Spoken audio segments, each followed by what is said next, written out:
What's going on there, YouTube, and welcome back to another comic book video. This is the channel where we sit down and cover different comic book stories from different comic book companies. Today, we're going to jump back over to DC Comics and we're going to cover Earth 1 Batman Volume 1. Now, the reason why, because I see a lot of people out there think that the new Batman movie coming out in March is heavily based on Earth 1 comics. And I can see why. There are some aspects there that shows that this movie is based off this book, but also because I really do like Earth 1 Batman Volume 1 and Volume 2, not Volume 3. But either way, if you do like today's comic book video, please hit that like button down below and also subscribe to the channel for more content to come in the near future. Also, any suggestions on books I should read, well, please let me know in the comments below. But I do hope you enjoy today's video. In the beginning of this book, we pick up in the present day, letting you know now that this story will go back and forth between the present day and past moments to let us get the complete origin of Batman, well, pieces of his origin. Except right now we are picking up with the Batman that you can tell is very inexperienced and also could be his first night as Batman. The proof you have of this is that you have Batman chasing down someone random. While he is chasing this person down from rooftop to rooftop, we see him trying to use a grapple gun that is busted. So of course he can't use it, but then we see him misjudge a jump or unable to jump far enough that he misses his chance to grab the next ledge of a rooftop and falls down some random alley. We then get more proof that this Batman is just starting off and has no idea what he's doing, because after he falls down from the rooftop into this alley, he sees a shop owner getting robbed, and of course he can't stop them since he is injured thanks to his recent injuries. Also, after he sees that, he sees a lady who is homeless and in need of some money, which he gives her, but this is Batman seeing how bad Gotham is in this universe. But back to what I'm saying, how this is Batman just beginning. This dude doesn't have a Batmobile because he just drives off in a regular car. Now we jump back into the past and pick up with Alfred going to Wayne Manor to meet his old friend Thomas Wayne. In this universe, Thomas Wayne was running for mayor and Alfred was called here because Thomas and Alfred have fought together in some form of army work. But Thomas is calling Alfred to be his lead security guard. This is also the first time Alfred is meeting Martha Wayne, which is telling us that Alfred was only close to Thomas, not Martha. He had no kind of connection to Martha nor Bruce, which is different. But this is also the moment we see Alfred meet Bruce Wayne for the first time. To Alfred, it is just some rich kid who is a spoiled brat. Either way, this is the moment we learn that Thomas and Martha Wayne are going to take their son to the movies, which we know what's about to happen next. Now, with Thomas running for mayor, Alfred is afraid that Thomas Wayne might get hurt because Thomas had been getting a lot of threats in the mail. A lot of fingers are being pointed at Thomas Wayne's opponent for mayor's office, which is the Penguin. Either way, Thomas Wayne wants to take his son to the movies without security to be a normal family night. We then pick up with the moment we all knew that was coming, which is of course the death of Thomas and Martha Wayne. Once they arrive at the movies, that is when the power goes out. Now, Thomas Wayne wants to leave out the front door, but since Bruce Wayne as a child is so impatient, he runs out the back door, where of course he is confronted by some random thug who of course grabs him and then begins the process of using Bruce as a hostage to make his parents give up money for him. Thomas Wayne and Martha Wayne try to grab their son back, but they end up getting shot, which of course we all knew was coming. In most universes, Alfred is the one who takes in Bruce Wayne, mainly because Thomas Wayne had put it in the will, but at the same time, Alfred always cared for Bruce Wayne, except in this universe, Alfred is in the will to take care of Bruce Wayne, but the difference is that Alfred never met Bruce until that night. So to him, he thinks that he cannot be a father. His own daughter does not even stay with him.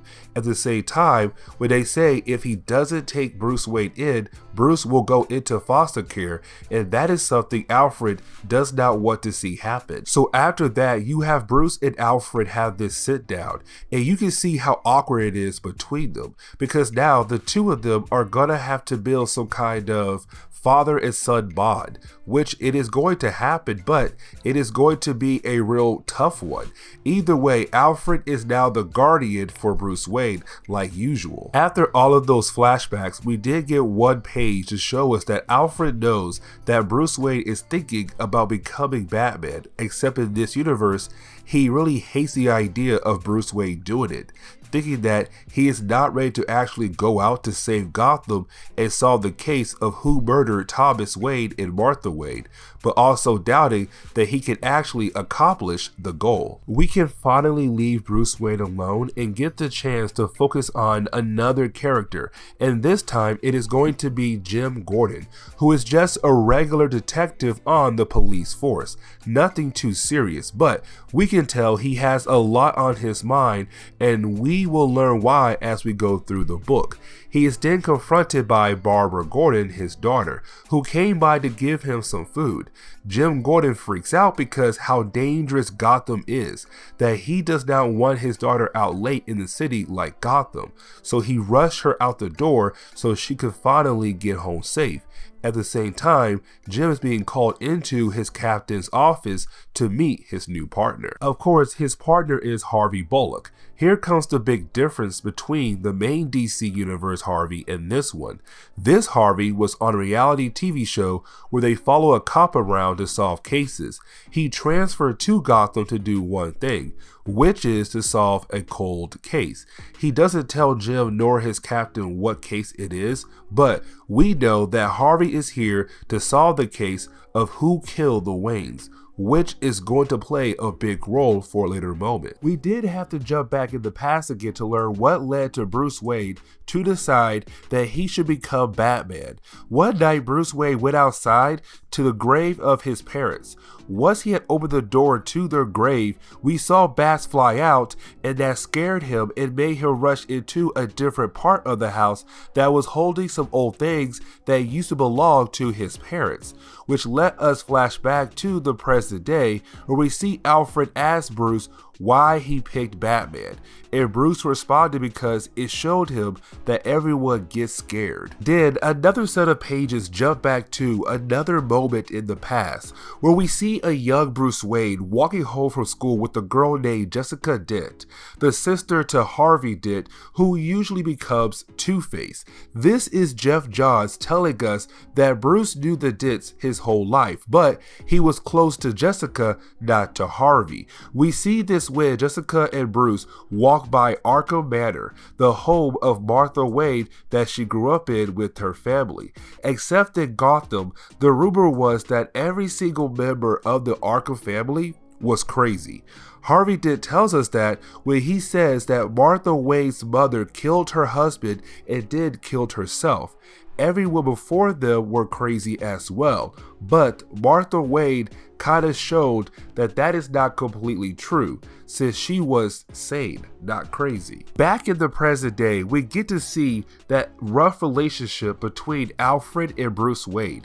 Alfred is upset that he taught Bruce Wayne how to fight, to see Bruce Wayne to become Batman, to hopefully figure out who got his parents killed. Bruce knows that it had to be the Penguin, but there is no hard proof. Alfred wants Batman to use guns because guns are more efficient to handle problems that Batman is going to handle. Either way, Batman says no, but Alfred tells Bruce Wayne that he needs a better grapple gun. We did see Bruce Wayne go to his company to meet a young boy who is great with tech, someone he has been watching, or maybe just took a guess that he could make a better grapple gun. That boy is of course Lucius Fox, who agrees to make a better grapple gun for Bruce Wayne, but is confused why Bruce Wayne needs one. You have Bruce tell Lucius to help him climb mountains, which to Lucius, there are no mountains in Gotham. Still, he does complete the job. But switching over to Jim Gordon, we see him and Harvey heading to their next assignment, where they have to make sure the mayor's big party goes smoothly. Except as they are driving there, Harvey sees someone named Axe is beating up some random guy. To Harvey, since they are cops, they should stop that guy, which led to him getting out of the car to stop Axe. You would think that Jim Gordon would help Harvey, but plot twist, it is the opposite. Jim Gordon is kind of a dirty cop, because instead of arresting Axe, who is a drug dealer, instead he makes Harvey let Axe go, and to Harvey he now sees something wrong with Jim as a dirty cop letting a criminal go, except there is deep reason why he is like that. Getting back to Bruce Wayne, we see that Mr. Fox was able to complete the new grapple gun for Bruce Wayne. Alfred still has doubts with this Batman idea and thinks the two of them should go after their target without being Batman. Their target is a guy named Weaver, but Bruce Wayne tells Alfred no. We will learn why Weaver is their next target here in a minute. Just know Weaver is a dirty cop, but this is the same party Jim Gordon and Harvey Bullock are coming to help protect the place. Bruce Wayne is also going to the mayor's party because their next target, Weaver, is going to be there. Once Bruce walks into the party, he is greeted by Penguin, where you can tell that this man is crooked like no other. Now, Jeff Johns does introduce a character known as Birthday Boy. This is a guy who is a serial killer. This dude kills children, mainly girls, that reminds him of his first kill. He is going to play an important role down the road for the story, but honestly, this is a real messed up character. Happy that this dude kinda stays in this volume only, and that is it. Which we did switch back to the party, which is the first time Bruce Wayne and Jim Gordon meet. Well, at the same time, Harvey Bullock and Bruce Wayne meet for the first time as well. Bruce Wayne disses Harvey because his show had been canceled. Either way, you have Bruce Wayne leave the party because he was able to cite his target, which is Detective Weaver. Now we learn why Weaver is Batman's next target to figure out who ordered to kill the Waynes. Well, you have Batman tell us that he saw Weaver with a lighter that used to belong to Thomas Wayne. It was a gift Bruce gave his father for his birthday, so it shows that Weaver knows something about the death of the Waynes. Now Batman at first is able to catch Weaver by surprise, except since Batman is new to this hero life, well, he did not make sure to see if the roof was clear, which it wasn't, because Batman is ambushed by some other dirty cops on the rooftop. It begins this all-out brawl on the rooftop. Now, while that fight is going on, well, one of the cops radios down to the party to tell everyone that there is a man in a batsuit attacking the police, which of course leads up the moment to Jim Gordon learning about Batman and actually get to see Batman, except their meeting doesn't go well. Reason why I say that is because you have Batman ending up punching Jim Gordon in the face, which is hilarious, but it does end up giving Jim Gordon a broken nose. Now this fight is getting out of hand. It is becoming too much for Batman to handle on his own. So of course, he jumps off the rooftop. Well, really, he was pushed off, except with him falling off the rooftop, he is able to use the new grapple gun that he got from Lucius Fox to send him flying through the window of the party. This, of course, lets Penguin know that there is a man in a bat suit. But thanks to all his injuries that Batman had received, well, of course, he used a smoke bomb to make his escape, which means meeting up with Alfred, who is in a car ready to take him home to tend to his wounds. After all of that, we get another flashback, but this time with the kid Bruce Wayne with his mother Martha Wayne as they are walking by Arkham Manor, where she tells Bruce to stay away from the home because of all the bad memories she went through. Bruce Wayne had promised his mother he would never go inside the place. The next page is back in the present day, where we see the news is telling Gotham about Batman. They are calling him Batman, but either way, this is Batman being put on the map and making everyone wonder who this Batman is. Of course, Penguin is wondering who this Batman character is and wanted to know why he was after Weaver. Of course, Weaver has no idea, but Penguin knows if Batman is coming after Weaver, then sooner or later he could come after Penguin. Now remember, the birthday boy, the guy who is a serial killer, well, this is the moment we learn that he is working for Penguin, because while the Penguin is having dinner, he calls up some random judge that is supposed to handle Jessica Dent, except this judge is having a hard time actually doing that, but Penguin tells him that he better get to it or he can say goodbye to his daughter, meaning that Penguin is kidnapping people's daughter and giving them to the birthday boy to kill, which is even more messed up. There is another page where we see Jim Gordon and Harvey are back at the police department. It is really them going their separate ways, but for Harvey, he is going to look at some old cold cases. Remember that he came here to solve one cold case, the death of the Waynes. Speaking of the Waynes, we actually jump back to Bruce Wayne himself as he is trying to recover from his injuries, except this is the moment you have Alfred try one more time to tell Bruce Wayne that he is going to fail, that what he is doing is not going to work, that Bruce Wayne is going to constantly fail. To Alfred, Batman needs guns. Batman needs to actually use strategies. Bruce Wayne barely does any kind of strategies at all. It is him just getting by pure luck. Either way, it leads to the two of them fighting because remember that Alfred in this universe was the one who taught Batman how to fight.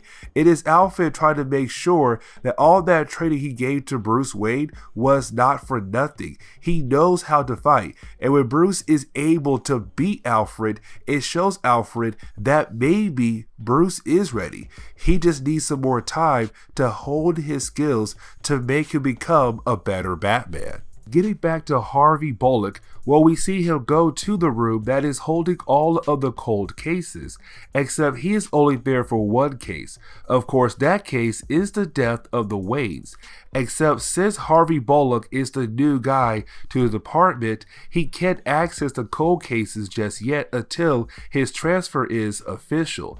Except what he does, he puts down Jim Gordon's name instead so that he is able to access the files. The problem with that is someone is always watching to see if someone tries to access the case of the Waynes. There are a set of pages where we see Detective Weaver, the guy Batman was after earlier, coming home thinking that he is going to have a normal night, except he is killed by the birthday boy, meaning that the Penguin is getting rid of Weaver just in case he spills the beans on the Wayne case. There is a reason why I am bringing this up for a moment down the road. With Harvey Bullock signing off the paperwork under Jim Gordon's name, well, whoever the spy in the police department called, well, it ends up with someone kidnapping Barbara Gordon. So time has passed by. You have Jim Gordon at home waiting for his daughter. Instead, when he gets a knock on the door, he thinks it is Barbara, but of course it is Harvey Bullock. But as soon as Harvey walks into Gordon's apartment, well, Gordon gets a call. He figures out that his daughter has been kidnapped by Axe, the thug from earlier.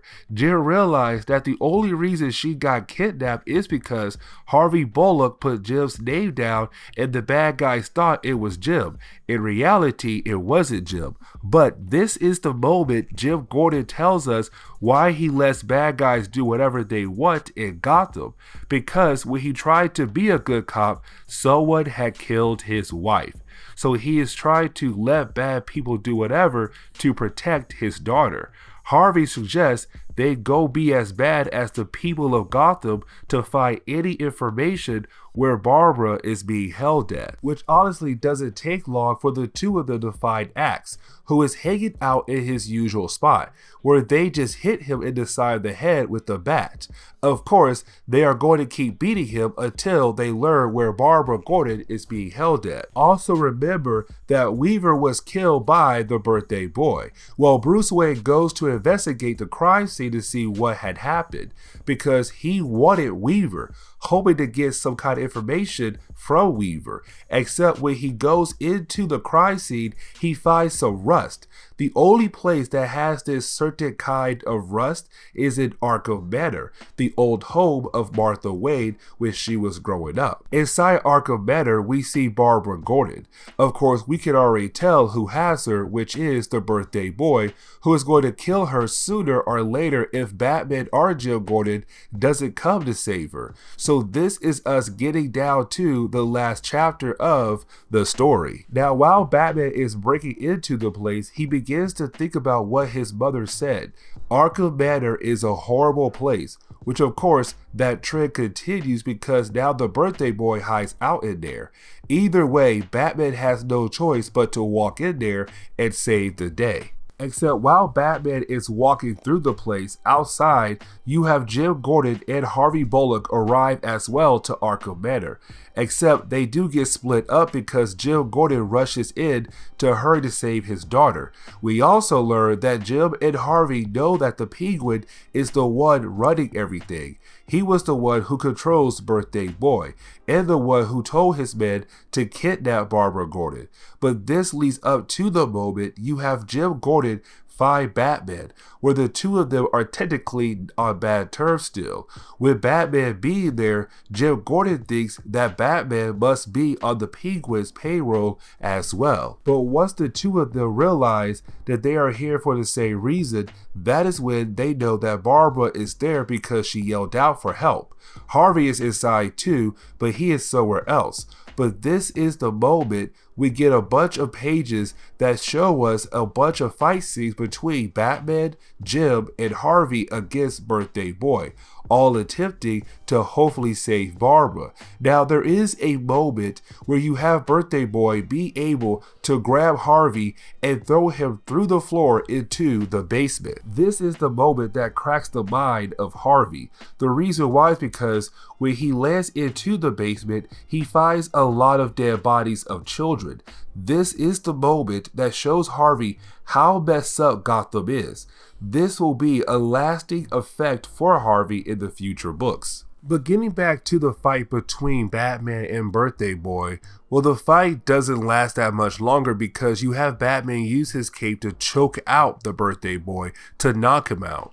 This is a huge moment for Batman because it shows that maybe he does have what it takes to be Batman, because this is technically his first win as Batman. After beating the Birthday Boy, you have Batman go after the Penguin, since now he has all other information about Penguin being behind his parents' death, and also knowing that he was the one who had Birthday Boy on payroll.